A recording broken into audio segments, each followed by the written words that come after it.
Toxic teaser పూర్తి review. మొత్తం first impression. Toxic teaser చాలా డార్క్, ఇంటెన్స్, స్టైలిష్గా ఉంది. ఇది కథని పూర్తిగా చూపించదు, కానీ యష్ పాత్రను పవర్ఫుల్గా పరిచయం చేస్తుంది. Plus points: Yash screen presence. Yash చాలా డామినేటింగ్గా కనిపించారు. Cigar style, body language, action scenes అన్నీ చాలా పవర్ఫుల్గా ఉన్నాయి. డాడీస్ హోమ్ లాంటి డైలాగ్ చాలా ట్రెండింగ్ అయింది. Visuals and style: dark colour tone, guns, explosions, slow motion shots అన్నీ భారీగా ఉన్నాయి. హాలీవుడ్ స్టైల్ గ్యాంగ్స్టర్ ఫీల్ ఇస్తుంది. మాస్ అపీల్: కేజీఎఫ్ తర్వాత యష్ మీద అంచనాలు చాలా ఎక్కువ. ఈ టీజర్ మాస్ ఆడియన్స్ని టార్గెట్ చేసినట్టుగా అనిపిస్తుంది. వార్నింగ్: కథ క్లియర్ కాదు.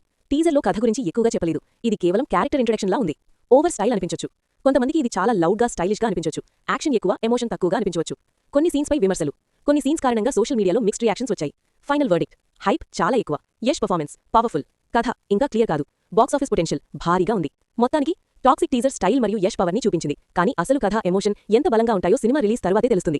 కేజీఎఫ్ టీజర్తో కంపేర్ చేస్తే టాక్సిక్ టీజర్ అంతగా హైప్ ఇవ్వలేదు అని నాకు అనిపిస్తుంది. చూద్దాం. ఫుల్ ట్రైలర్ వస్తుంది త్వరలో. మీరు యష్ ఫ్యాన్స్ అయితే వీడియోకి లైక్ కొట్టి ఛానల్ని సబ్స్క్రైబ్ చేసుకోండి. మళ్ళీ కలుద్దాం.